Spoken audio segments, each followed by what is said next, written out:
एक मित्र जो कृष्ण भक्त हैं, जिनको सारा दिन राधा कृष्ण की भक्ति मुलाकात हुई। उन्होंने बोला, मैं अपने जीवन का अंतिम समय वृंदावन में बिताना चाहता हूँ। उनके क्यों भाई?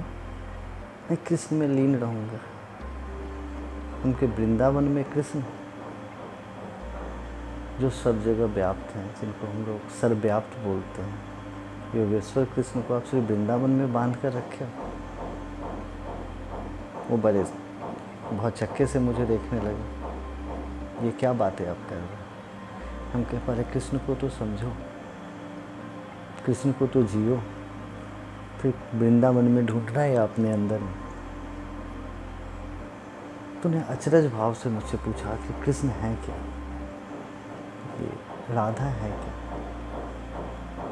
तो बड़ी अच्छी व्याख्या है। हम लोग ईश्वर रूप कृष्ण को मानते हैं। कृष्ण उनका नाम क्यों दिया गया? कृष्ण की जगह पर उनका नाम अर्जुन भी हो सकता था। कृष्ण की जगह पर उनका नाम सूरज भी हो सकता था। कृष्ण ही क्यों? कृष्ण का शाब्दिक अर्थ होता है किसी को अपनी ओर खींचने वाला। जो किसी भी वस्तु, यहाँ हम लोग आत्मा की बात करेंगे, आपके भाव की बात करेंगे, उसको अपनी ओर खींचता है। कृष्ण जो श्याम वर्ण है, हम लोगों के पास व्याख्या है श्याम वर्ण की। कृष्ण का मतलब भी होता है श्याम, काला, और जो अपनी ओर खींचता है। बड़ा अद्भुत होकर कोई छोटे बच्चे जो 9th-10th में साइंस पढ़ रहे हैं बोलेंगे ब्लैक, काला और अपनी ओर खींचने वाला, वो तो ब्लैक होल हो सकता है। तो हाँ, एकदम सही, कृष्ण एक ब्लैक होल ही है जो सबों को अपनी ओर खींचते हैं, अपने प्यार में समेटते हैं, उनको जीवन के मोह माया डिज़ायर सबों से पृथक करते हैं, मतलब कर्ण बंधन से बाहर करते हैं। तो जो आपको कर्ण बंधन से, कर्मों का जो बंधन है उससे बाहर करके अपने में समाहित करता है, वो है कृष्ण। बड़ा अचरज भाव से उन्होंने बोले, तो फिर राधा? तो उनको हमने बताया, या मेरी प्रेरणा जो मेरे अंदर है,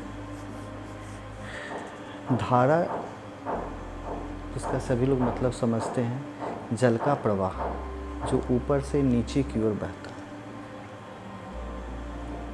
माउंटेन से, पहाड़ से, हिमालय से, माँ गंगा समुद्र की ओर जाती है, तो माँ गंगा की धाराएं जाती है, तो धारा जो ऊपर से नीचे की ओर बहता है, जब उसका हम लोग अपोजिट करें, विपरीत करें, तो राधा हो जाता है, जो नीचे से ऊपर की ओर ले जाता है। तो राधा का भाव आपको कृष्ण से मिलाता है। जो नीचे से ऊपर की ओर आपकी गति प्रदान करती है, वो राधा है, और मिलता क्या है? कृष्ण। तो जब आप राधा के नाम से, आज भक्ति भाव में हम लोग बोलते हैं माँ राधा, बट उसका शाब्दिक अर्थ होता है जो हमें इस माया के बंधन से, इस लस्ट, डिज़ायर, कर्म बंधन से मुक्त करके कृष्णमय बनाता है, वो राधा है। और जो हम बंधन से मुक्त होकर खुद कृष्ण बनते हैं, तो राधा कृष्ण का मतलब ही है कृष्णमय होना।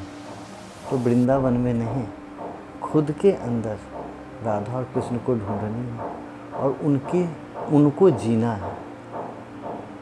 बी इन मोमेंट हम उनको अपने जीवन में उतार सकते हैं, अपने जीवन में संवार सकते हैं।